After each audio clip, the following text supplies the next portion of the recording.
Boleh sambung ya. Ya, Assalamualaikum warahmatullahi wabarakatuh. A'udzubillahi minasyaitonirrajim.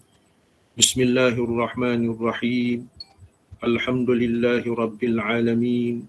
Wassalatu wassalamu ala asyrafil anbiya'i wal mursalin. Sayyidina wa maulana Muhammadin wa ala alihi wa sahbihi ajma'in.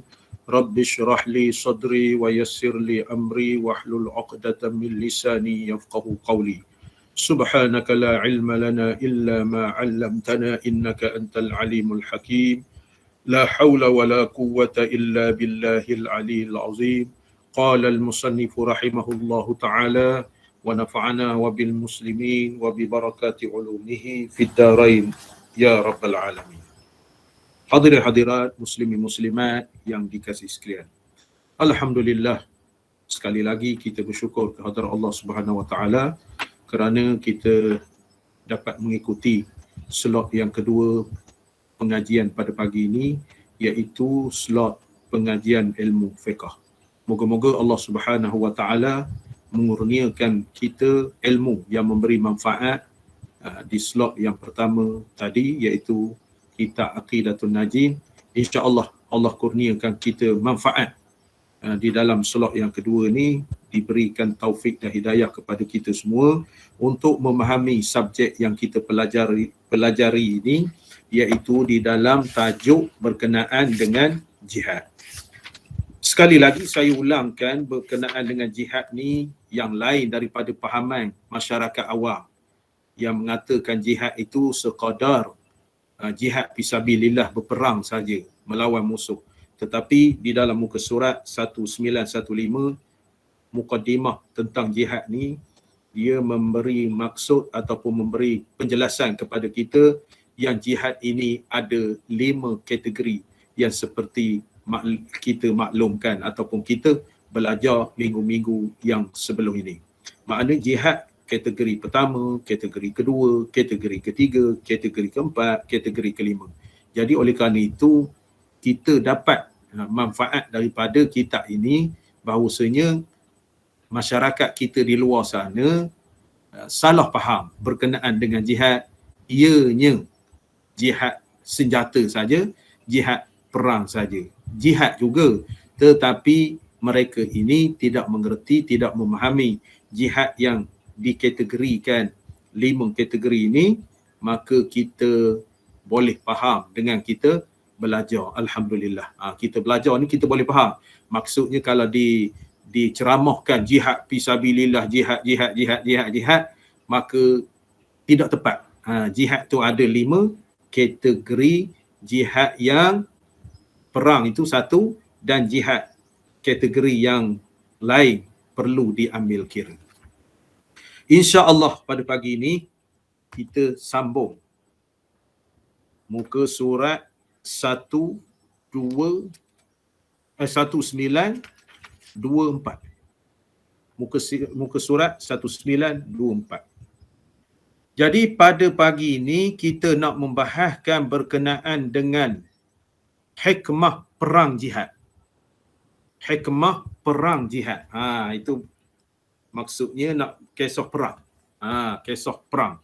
Berkaitan orang kafir pula dapat dirasakan apabila wujud unsur tekanan dan desakan kepada mereka untuk tunduk kepada agama Allah secara paksa atau sukarela.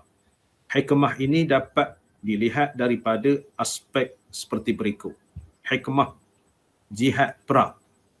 Hikmah jihad perang kepada orang kafir pula, dia merasakan unsur tekanan.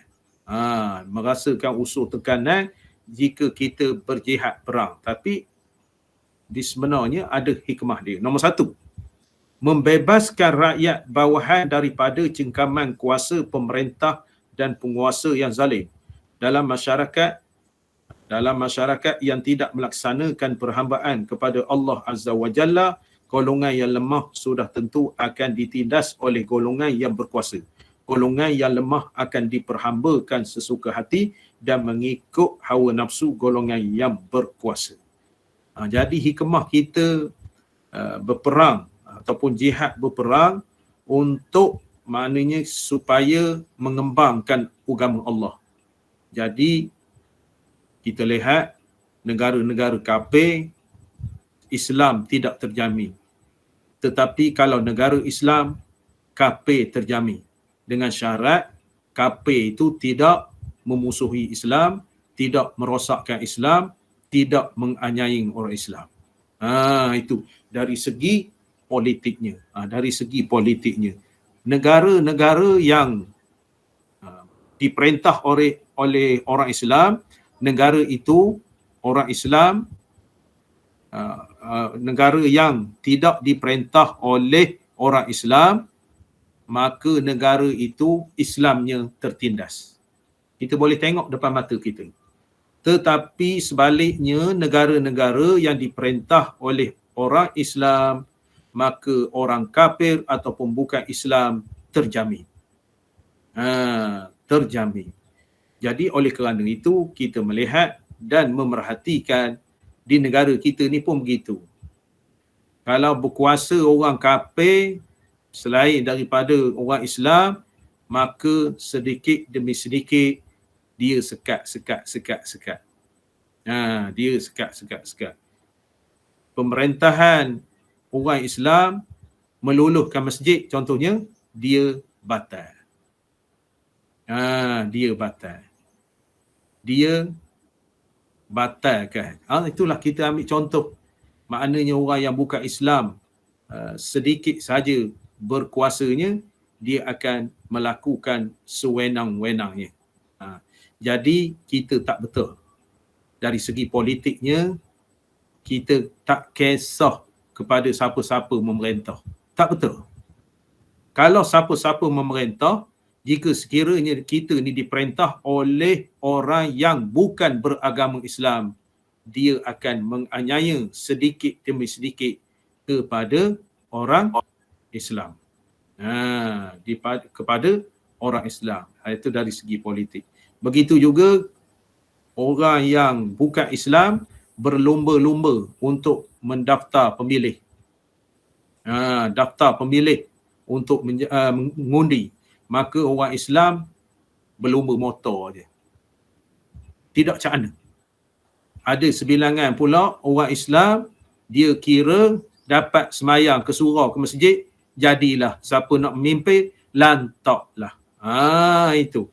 Jadi kita tengok di sini, hikmahnya orang Islam menyerang kepada negara kafir yang menentang Islam, dia ada hikmah-hikmahnya. Nombor satu hikmah dia membebaskan rakyat bawahan yang di dalam cengkaman pemerintahan yang zalim itu, supaya manusia-manusia ini tidak diperhambakan. Tidak diperhambakan, dia ada hak-hak keistimewaan kepada negara-negara itu, iaitu maknanya warga negara dia.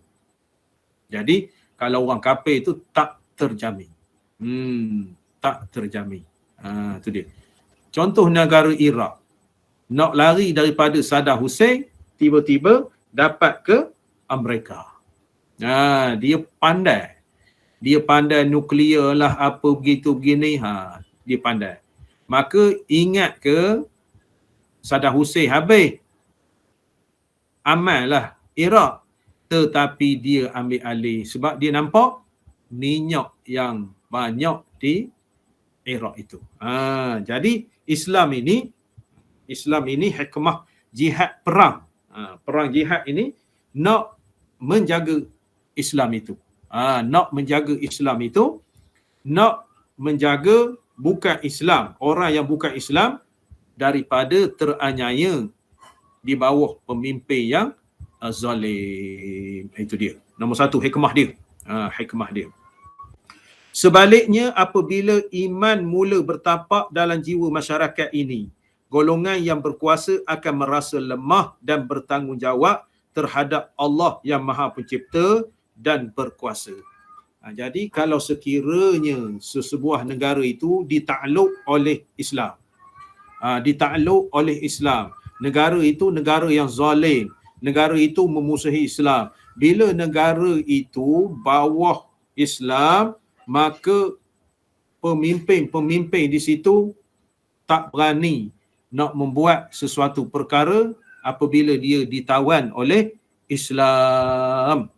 Ditawan oleh Islam, maka ciri-ciri kepimpinan Islam itu terserlah ketika Rasulullah sallallahu alaihi wasallam memimpin ketika itu, dan juga khulafa Rashidin.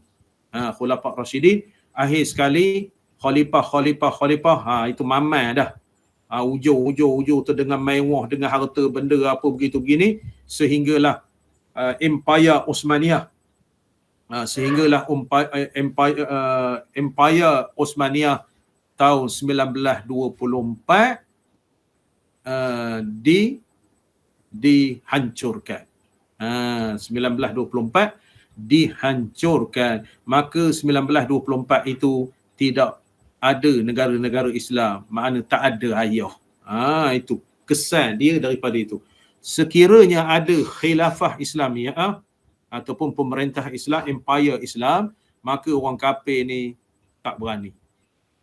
Palestin tahun 1948. Tahun 48 diceroboh sampai sekarang ni. Tidak ada yang berani untuk campur tangan. Bahkan bersengkokol. Bahkan apa nama ni? Bekerja sama pula dengan kokol. Bersengkokol. Apa nama ni, bekerja sama dengan Israel, sebab takut. Sebab itu sesebuah negara Islam mestilah nombor satunya kepimpinan dia tu mesti berjiwa besar. Kepimpinan dia mesti berjiwa besar. Yang keduanya, kepimpinan kerajaan, sesebuah kerajaan itu mestilah kerajaan itu disegani. Disegani. Yang ketiga, kepimpinan kerajaan itu bersiap sedia dengan senjata-senjata. Itu. Yang keempat, kerajaan ketika itu mestilah ekonomi yang kukuh. Kita boleh baca dalam kitab Ahkamus Sultaniyah. Ahkamus Sultaniyah Al-Mawardi. Ciri-ciri negara, sesebuah negara yang kuat. Ekonomi, tentera, senjata, kepimpinan. Kepimpinan. Bukan nak cakap lah ketika Malaysia ni, ketika era Mahathir tahun 82, dia itu disegani oleh dunia. Masa itu. Disegani oleh dunia. Bila dia bercakap aja, senyap. Sebab dunia nampak ketokohan kepimpinan dia. Ketokohan kepimpinan dia ketika itu. Ketika itu. Maknanya sekarang ni senjata adalah diutamakan. Berbagai-bagai kapal dah berlabuh di Laut Cina Selatan. Laut Cina Selatan. Kapal Cina, kapal Amerika. Jadi oleh kerana itu, boleh jadi tergugat kepada negara kita. Laut Cina Selatan tu. Itu nak peranan kepimpinan. Jadi oleh kerana itu, di dalam kitab kita ni, di dalam membahaskan tentang hikmah perang jihad untuk menyelamatkan Islam daripada dianiaya ataupun dimusuhi ataupun diiri hati oleh golongan kufar. Satu. Yang keduanya, nak menyelamatkan rakyat di negara itu, kerana di bawah kepimpinan yang zalim. Jadi bila Islam menakluki jihad ni, Islam menawan, maka dipimpin oleh Islam, maka kepimpinan itu bertakwa kepada Allah. Maka bila bertakwa kepada Allah, pemimpin tersebut, khalifah tersebut, dia tidak sewenang-wenangnya melakukan kezaliman ataupun penganiayaan kepada warga negara tersebut. Contohnya kepimpinan khulafa ataupun khalifah yang dulu. Maka kepimpinan khalifah dulu, dia mengamankan negara itu. Amru bin Al-As sebagai pemimpin di Mesir, menakluki Mesir ketika itu, maka ada satu masjid Amru bin Al-As. Masjid itu, dia itu sahabat. Maka kepimpinan dia tu cemerlang. Begitu juga Mu'az bin Jabal, hantar kiamat. Kepimpinan dia itu cemerlang. Jadi Nabi temuduga. Istilah cakap kita temuduga, awak ni akan dihantar kiamat. Macam mana awak nak menjadi pemimpin situ? Dia kata, saya akan mengikut kitab Allah. Nombor 2, saya akan mengikut sunnah Rasul. Jadi Rasulullah bersabda, kalau kitab Allah tak ada, sunnah Rasul, sabda aku apa, cakap aku pun tak ada, bagaimana? Aku akan berijtihad dengan diriku. Akan berijtihad di dalam memutuskan sesuatu perkara. Itulah jiwa yang menjadi pemimpin ini. Bukan senang nak memilih pemimpin. Sebabnya ada hadis Rasulullah sallallahu alaihi wasallam berkenaan dengan pemimpin ini. Sebab itulah, bila kita memimpin, bukan sekadar kita nak menakluk sesebuah negara untuk mendirikan Islam, tetapi kita nak membangunkan jiwa-jiwa warga negara tersebut. Saidina Umar menjadi khalifah, pergi menyiasat rakyat dia, sehingga kan diceritakan riwayat pergi kepada budak penggembala kambing, budak suruhan. Dia uji rakyat dia ni. Dia pergi ke budak tu, berapa jumlah kambing ni wahai anak? Saya tak tahu jumlah, banyak sangat. Kambing awak punya ke? Bukan. Saya diupah menjaga kambing ni.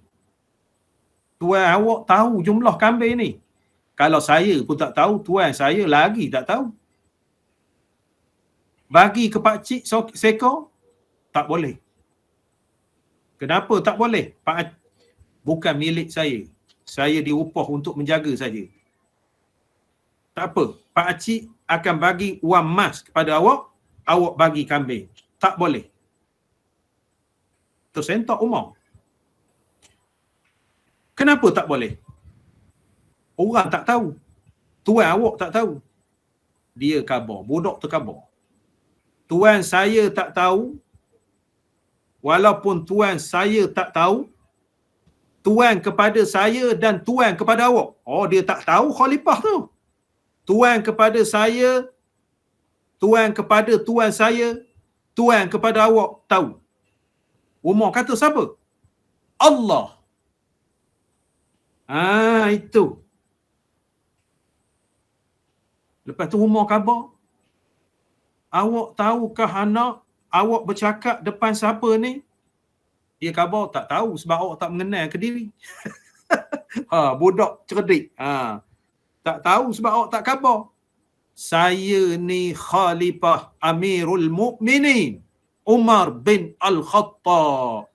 Oh, Umar ni saya pernah dengar dia khalifah. Makna Umar ni saya dengar hebat sangat. Tetapi khalifah macam mana?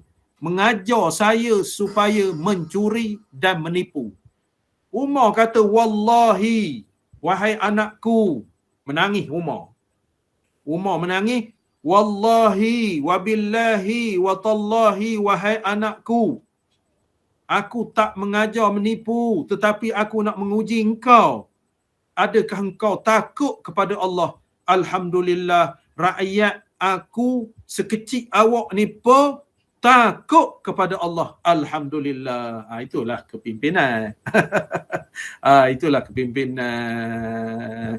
Itu dia. Kepimpinan daripada sekecil-kecil, kalau kita tengok kepimpinan sebesar-besarnya. Jadi hikmah berperang jihad berperang jihad fisabilillah ini bukan nak menawan sesaja, tetapi nak membangunkan jiwa rohani kepada warga negara tersebut.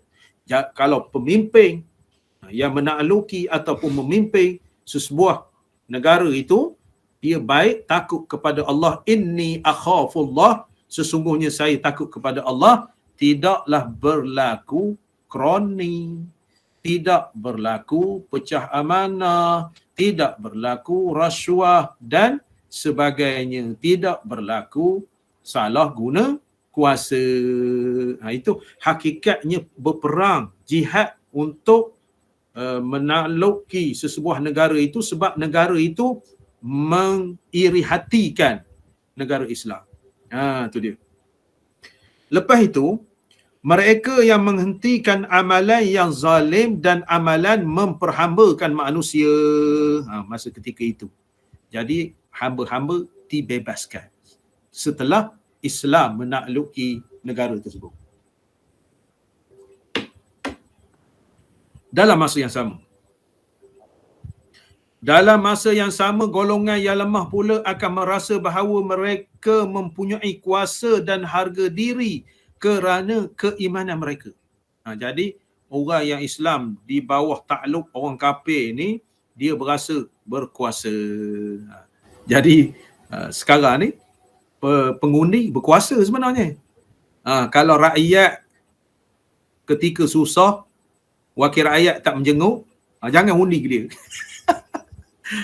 Itu dia. Mana masa kita susah begitu begini, senyap wakil rakyat ni, contohnya lah, senyap tak membantu. Masa kita banjir, masa kita ribut, masa susah apa begitu begini, tak membantu langsung. Kita senyap duduk di rumah menengok TV saja. Maka pilihan raya kita jangan undi ke dia. Buat mana undi? Undi tidak menjaga rakyat, kebajikan rakyat. Contohnya, ini bukan nak kempen politik, bukan, tapi nak kabarkan, makna kita mikir. Kita memikir untuk kebaikan kita, untuk kebaikan warga kita, untuk kebaikan kampung kita. Jadi wakil rakyat 5 tahun memimpin kita, suatu benda, projek, sesuatu benda yang berkaitan dengan kepentingan rakyat, tak peduli. Maka pilihan raya kita jangan pedulikan dia. Buat mana pemimpin? Dia kereta besar, dia gaji besar. Kita tidak ada. Masjid kita dah 10 tahun, 20 tahun memohon. Masjid lantai dah nak runtuh. Tak peduli. Tidak membantu kita. Itu nak khabar. Pemimpin, kepimpinan itu, Islam itu maknanya bekerja untuk rakyat, dan Islam itu di tangga yang atas. Boleh faham? Faham? Tak faham? Faham Ustaz. Faham insya-Allah. Mereka meyakini bahawa tiada yang mampu memudaratkan dan memberi manfaat melainkan Allah Ta'ala. Itu peringkat tinggi.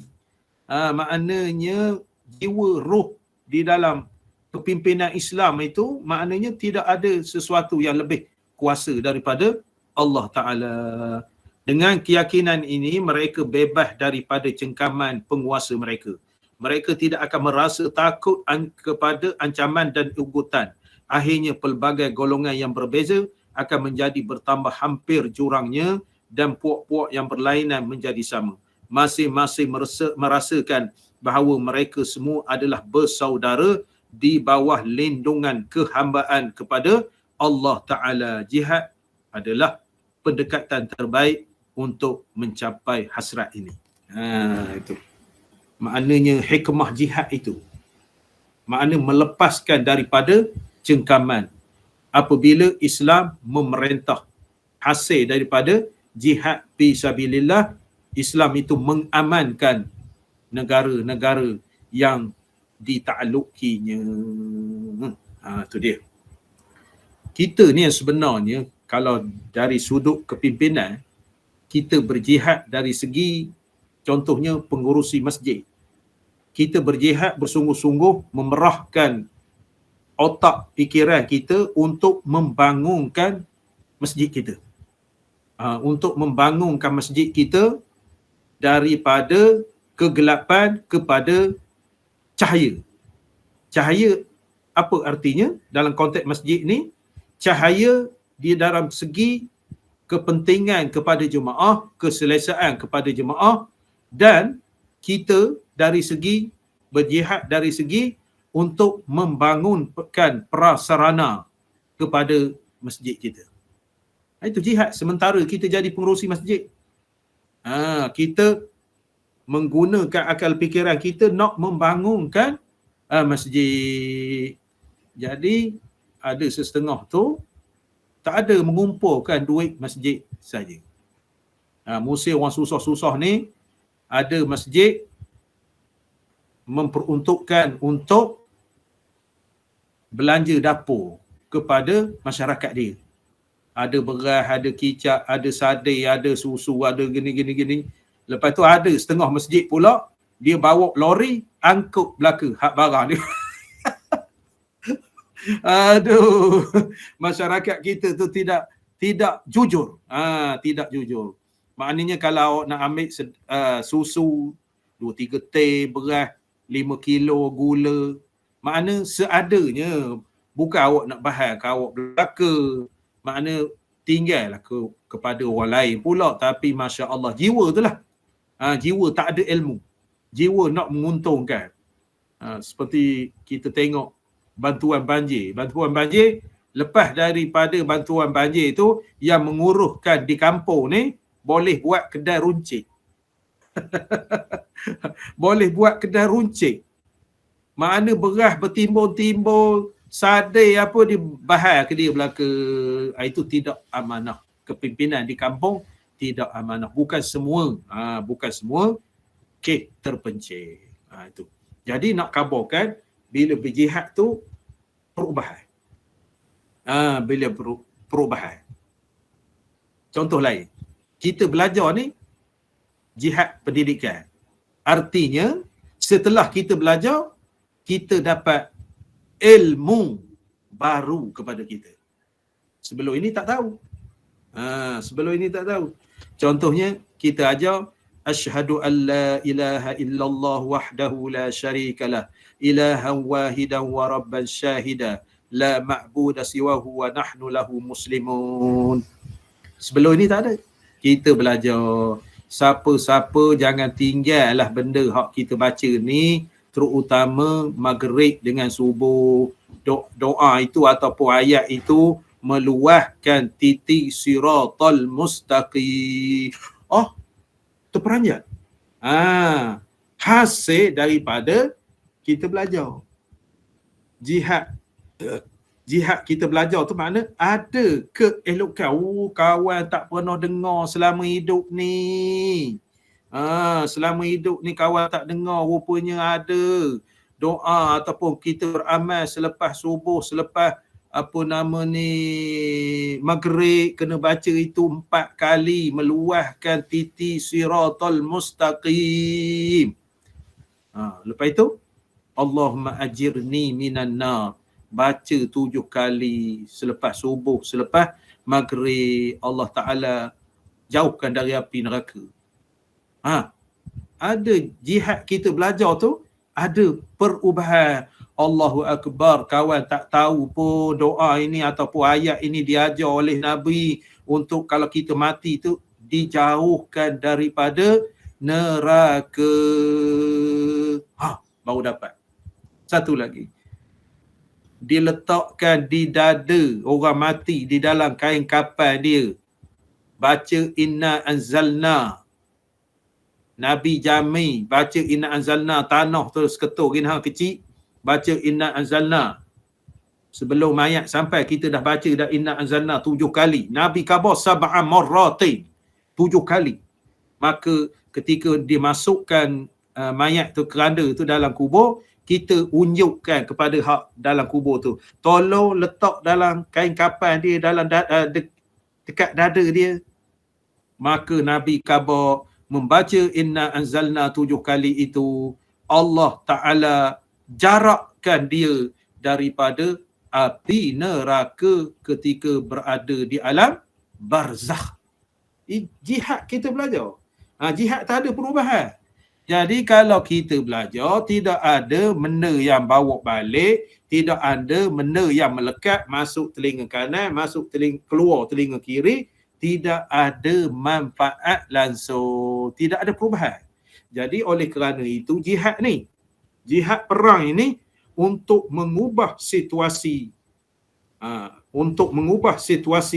di dalam negara yang kita perang ini. Di dalam negara yang kita berperang dengan dia yang besar, nak menegakkan kalimah Allah yang mulia. Yang kedua, kita nak menghindarkan daripada negara tersebut mengancam negara Islam. Dan yang ketiga, kita nak membebaskan ataupun nak melepaskan daripada cengkaman kezaliman ketika pemerintahan terdahulu. Maka dia letakkan gubernur kepada negara itu zaman Rasulullah itu. Maknanya gubernur tu ulama semua. Jadi ulama tidak akan membuat perkara-perkara yang tak senonoh. Sebaliknya, dia ni bertakwa kepada Allah Subhanahu Wa Taala. Itu dia. Maka negara tersebut aman sentosa. Yang kedua, menimbulkan kesedaran. Kita ni belajar ni hikmah perang. Hikmah perang. Kita belajar ni hikmah perang. Jangan lupa tu. Hikmah perang apabila perang jihad kepada sebuah negara yang mengancam negara Islam. Yang kedua, menimbulkan kesedaran pada seluruh lapisan manusia bahawa bumi ini adalah bumi Allah. Kerajaan dan pemerintahan juga adalah milik Allah. Dengan ini, undang-undang yang wajib dilaksanakan semestinya undang-undang Allah Azza wa Jalla. Sesiapa yang tunduk akur kepada undang-undang Allah secara sukarela, bermakna dia telah mendapat keredaan Tuhannya, iaitu Allah, dan mencapai kehidupan yang berbahagia. Sesiapa yang tidak mahu tunduk akur secara sukarela, dia perlu dipaksa dan dan caranya ialah jihad. Itu yang kedua. Menampakkan bahawa bumi ini adalah milik Allah. Nombor dua, menampakkan kita ni diberi kuasa oleh Allah. Dan kita ni naklah menjalankan undang-undang Allah. Bila sebut menjalankan undang-undang Allah, artinya bukan hudud sahaja, bukan qisas sahaja, tetapi menyeluruh aspek kehidupan. Bermakna kalau kita menjadi penguasa, pemerintah ataupun pentadbir yang amanah, kita membantu rakyat, membantu warga negara kita, membantu untuk menyelesaikan masalah-masalah yang dialami oleh rakyat kita. Itu hikmah jihad itu. Jadi apabila negara itu diperintah, maka salah satu daripadanya pemerintahan Saidina Umar, khulafah ataupun khalifah yang kedua, pemerintah Saidina Umar ialah sistem pegawai kerajaan dibayar gaji. Zaman Umar lah. Makna sistem bergaji ataupun upah. Zaman dulu, pemerintahan dulu, ketika kapir memerintah negara-negara tersebut, pemimpin itu membahas ke dia aja. Berdaya ke dia aja. Jadi tidak dapat limpahan itu kepada rakyat ataupun tidak mendapat limpahan itu kepada pembesar-pembesar. Tak ada. Tidak ada. Jadi oleh kerana itu Islam menakluki sesebuah negara itu, maka dapat perubahan. Kita ni nak perubahan lah. Perubahan. Seperti kita mengaji ataupun belajar. Mesti ada perubahan. Teknik semasa tak boleh jalan. Perubahan. Akan datang ni kuliah maghrib, dah habis COVID ni. Kuliah maghrib, kita mengajar kuliah maghrib, naklah dibuat kumpulan-kumpulan macam usrah.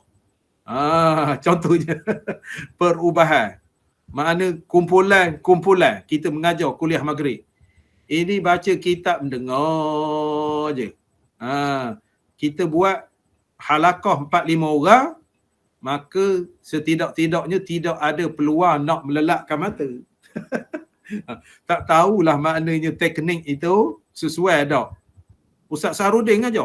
Kawan malas main buat bulat-bulat, malas tak datang ataupun cabut balik. Tak tahulah. Kalau orang minat dia suka. Makna kita boleh fokuskan. Kalau orang tak minat ni tak adalah. Dia berserabut. Allah ada kebulak buat apa bulat-bulat halaqah. Makna pendekatan. Sebabnya kuliah maghrib biasa-biasa ini tak kesampaian. Tidak berkesan. Contohnya lah. Contohnya. Begitu juga kita mengajar ataupun proses pembelajaran. Proses pembelajaran tajuk ini, apakah tuan-tuan faham? Kita belajar dah 2 hikmah ni. Apakah tuan-tuan boleh ambil pelajaran secara spontan? Sila jawab.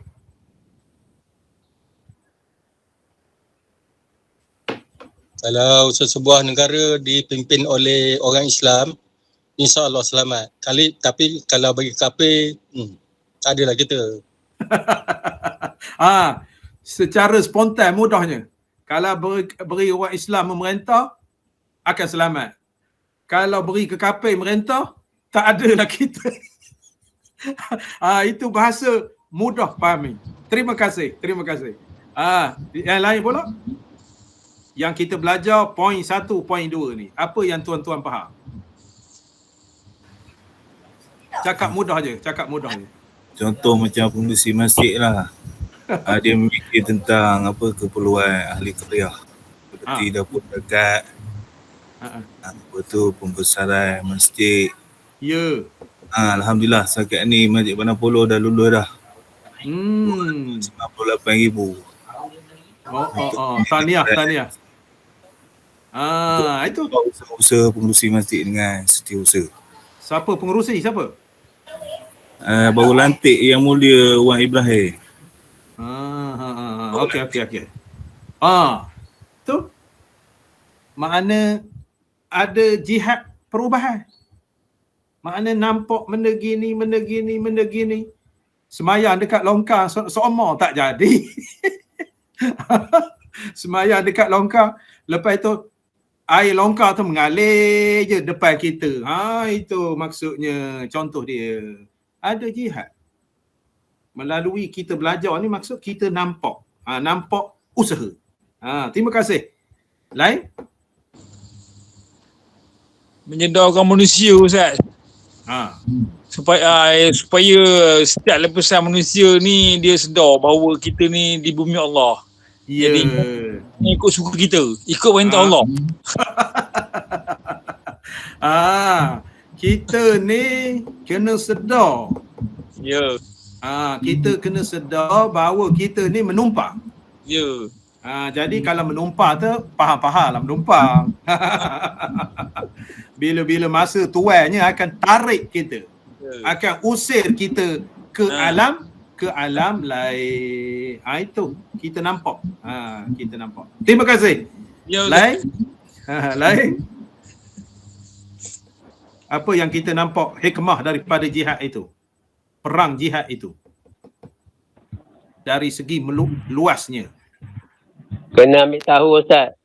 Kisah dalam hal memilih pemimpin. Maknanya kita memilih pemimpin ni jangan sebarangan. Jangan sebarangan. Pemimpin hak tak sekolah pun kita pilih. Pemimpin hak tak sekolah aja kita pilih kerana dia tu secocok dengan kita. Tak boleh. Maksudnya dia ni kita minta saing. Lama-lama hak tak sekolah tu saing ke tempat pemohon. Kita ni tempat peluluh. Itu dia. Kita nampak melalui jihad tu.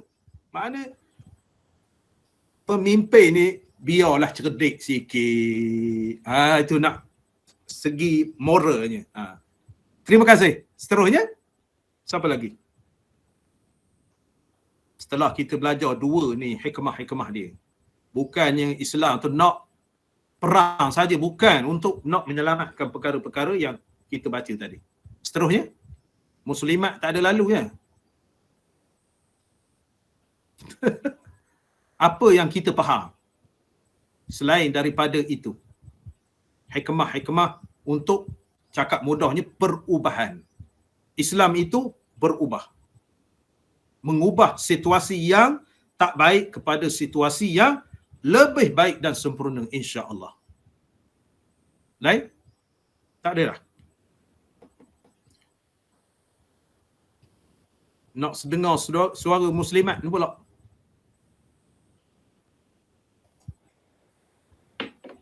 Tak ada. Tak ada, kita bagi peluang kepada muslimin pula. Dia kutip habis. Sapu bersih muslimin. Sila. Satu dua lagi nak. Daripada apa yang kita faham, hikmah jihad itu bukan nak membunuh saja. Itu cakap mudahnya, bukan nak membunuh orang saja, bukan. Habis dah. Lagi satu Ustaz. Ya.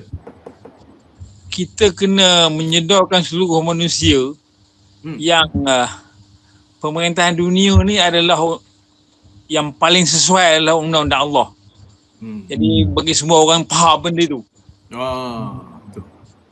Maknanya undang-undang Allah dia sebut. Maknanya undang-undang Allah ni menyuruh kita amar ma'ruf nahi munkar. Lepas itu kita ni hendaklah berlaku adil serta Islam itu indah, tidak menyusahkan. Itu kena sedar. Kita kena sedar. Jadi dalam pemilihan pemimpin ataupun pemilihan ketua-ketua sesebuah organisasi itu perlu kepada kesedaran. Itu kita nampak. Yang belajar ni nampak, yang tak belajar mungkin KO. Tutup mic.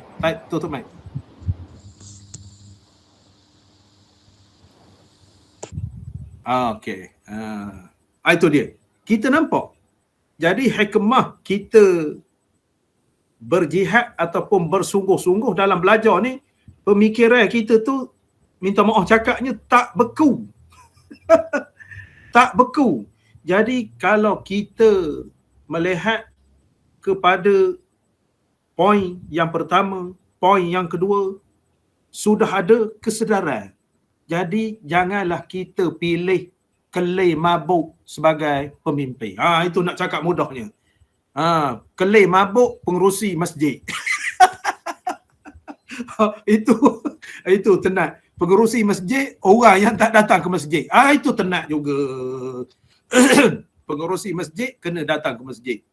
Ketua kampung kena datang ke masjid. Kalau ketua kampung main gitar petang-petang, tak boleh. Tidak akan selamat yang dipimpin itu. Itu nampak tuan-tuan dah faham. Mana segi kita memikir, segi kita menengok. Macam malam tadi, menengok dengan mata kita dan menengok dengan mata hati kita. dan memikirkan. Dalam kitab Miftahul Murid malam tadi kita nampak. Kita nampak dia ni. Nak menjadi pemimpin 3 bulan dia kawan tak nampak dia ke masjid. 3 bulan. 3 bulan.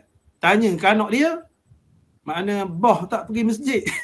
Boh tak pergi masjid. Boh tidur saja. Hari Jumaat tidur. Contohnya. Okey. Jika ada yang mendakwa bahawa manusia bebas untuk menganut agama yang dikehendakinya dan melaksanakan undang-undang yang diinginkannya, katakanlah kepadanya, tiada satu negara pun menerima alasan ini daripada rakyatnya. Apabila mereka diwajibkan melaksanakan undang-undang negara yang dikuatkuasakan. Kenapa sesebuah negara dibenarkan mengugut rakyat yang engkar atau membunuh mereka sekiranya mereka enggan melaksanakan? Tetapi Tuhan bagi seluruh manusia dan negara tidak dibenarkan untuk menguatkuasakan undang-undangnya. Maksudnya undang-undang di sesebuah negara kafir ni dalam ciri perundangan memaksa kepada agama dia ataupun yang dianuti dia mesti kena ikut belaka. Sedangkan Islam tidak. Kita berdakwah kepada orang itu supaya orang itu masuk Islam, tapi tak paksa. Bila dia tu tidak masuk Islam, dia tidak dibunuh, melainkan dia itu menganiaya Islam.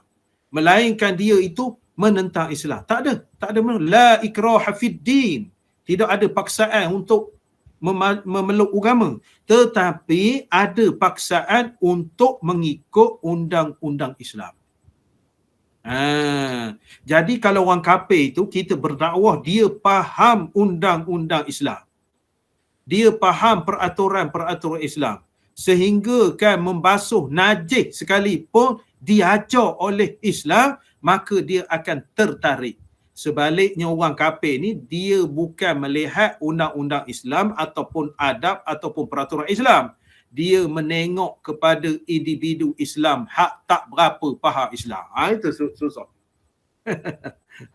Kalau kita bercerita kisah itu, makna keindahan Islam tu, makna istinja pun ada dihajar. Istinja. Basuh, minta maaf cakap, basuh najis gini. Tangan ni. Makna dubur kita, minta maaf cakap, dubur kita, gini.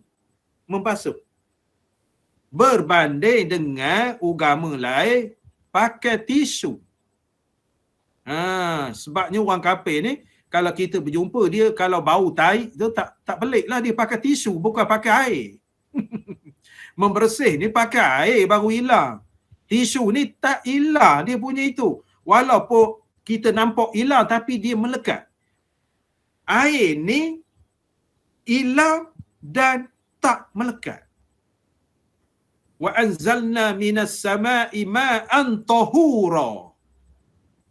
Aku turunkan daripada langit itu air yang bersih, membersihkan. Jadi kalau keindahan Islam, kalau saudara baru kita memeluk Islam, maknanya keindahan Islam itu di samping kita perlu mengajar syariat Islam, tapi keindahan Islam itu. Keindahan Islam. Jadi terbalik, orang Islam tak berapa nampak keindahan Islam. Kalau dia nampak indah. Contohnya belajar ni kalau nampak indah, nak menghindarkan, nak menjauhkan daripada jahil, orang berpusu-pusu nak belajar. Kalau dia nampak indah tu. Kalau dia tak nampak indah tu, sesungguhnya dia leka dengan kehidupan dia. Dia leka dengan kehidupan yang sementara ini.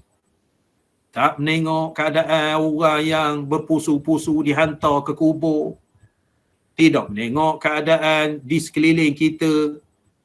Terang dah orang kata. Habis dah ke kubur. Mak ayah kita dah ke kubur. Bapak saudara kita dah ke kubur. Mak saudara kita dah ke kubur. boleh jadi sepupu kita dah ke kubur, boleh jadi adik-beradik kita ada dah ke kubur, tak mengambil pengajaran. Kita tidak mengambil pengajaran dari sudut itu. Keindahan Islam itu memandang dari mata kasar dan juga memandang dari mata hati. Jadi ringkasnya apa yang kita belajar ni, hikmah perang fi sabilillah. Nombor satu, Islam itu diancam. Islam diancam, kita perang. Nombor dua, bukan nak perang sangat, tetapi nak menyelamatkan negara tersebut daripada ditindas. Nombor tiga, kepimpinan Islam itu, contoh khalifah, dia seorang yang takut kepada Allah. Bila takut kepada Allah, dia akan melaksanakan peraturan-peraturan yang dikehendaki oleh Allah dan Rasulnya. Maka rakyat di situ tidak dipaksa untuk memeluk Islam, tetapi didakwahkan sepanjang masa supaya dia melihat keindahan Islam. Yang keempatnya, apabila dia melihat Islam itu cantik, maka cara tersendiri dia akan suci hati, ikhlas hati untuk menerima agama Islam yang benar. Maka rakyat sesebuah negara itu baldatun tayyibatun ghafurur rahim. Makna negara itu aman, dicucuri ataupun dilimpahi rahmat daripada Allah Subhanahu wa taala. Itu daripada jihad itu, daripada jihad perang itu akan terbangun ruh-ruh Islam, akan terbangun umat Islam itu di dalam menjaga ataupun memertabatkan agama Islam itu sendiri. Wallahu a'lam. Diharapkan tuan-tuan, puan-puan, saudara-saudari mengerti apa yang saya sebutkan, tidak dapat banyak, sikit terpaut di dalam hati kita. Mudah-mudahan insya-Allah diberi taufik dan hidayah kepada kita semua di dalam memahami hikmah jihad pada pagi ini. Wallahu a'lam. Sehingga kita bertemu lagi di minggu hadapan jika dipanjangkan umur. Aqulu qawli hadza wa astaghfirullah li wa lakum. Wassalamu alaikum warahmatullahi wabarakatuh. A'udzubillahi minasyaitonir rajim. Bismillahirrahmanirrahim. Alhamdulillahi rabbil alamin wassalatu wassalamu ala asyrafil mursalin wa ala alihi wassahbihi ajma'in. Allahumma iftah alaina futuhal arifin wa faqihna fid din waj'alna minal ulama'il amilin wal malaikatil muqarrabin. Rabbana atina fid dunya hasanah wa fil akhirati hasanatan wa qina adzaban nar. Wa sallallahu ala sayyidina Muhammad wa ala alihi washabbihi wasallam. Walhamdulillahi rabbil alamin. Wallahu a'lam. Taman saya ni pagi-pagi berkepur asap membakar. Macam rumah terbakar. Macam rumah terbakar. Habis bau kain baju. Wallahu a'lam. Terima kasih semua. Terima kasih Ustaz. Assalamualaikum warahmatullahi wabarakatuh. Sama-sama. Waalaikumsalam warahmatullahi. Terima kasih Ustaz. Sama-sama. Waalaikumsalam warahmatullahi. Ustaz. Allah sampai jumpa lagi. Waalaikumsalam warahmatullahi wabarakatuh. Ustaz. Assalamualaikum. Sama-sama. Terima kasih banyak, Ustaz. Waalaikumsalam warahmatullahi. Sama-sama. Sama-sama. Terima kasih semua. Assalamualaikum. Terima kasih Ustaz. Waalaikumsalam warahmatullahi. Sama-sama.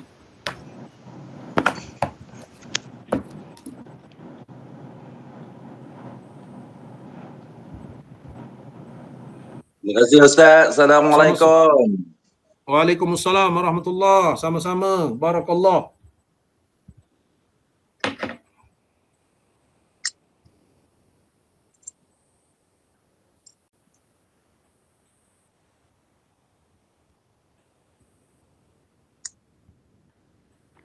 Terima kasih Ustaz. Assalamualaikum.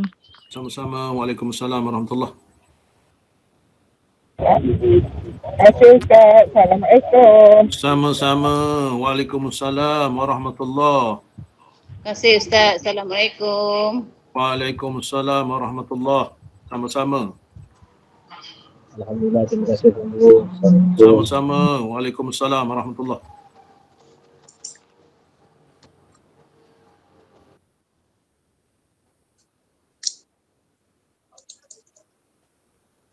Terima kasih Ustaz. Assalamualaikum. Waalaikumsalam warahmatullahi. Sama-sama.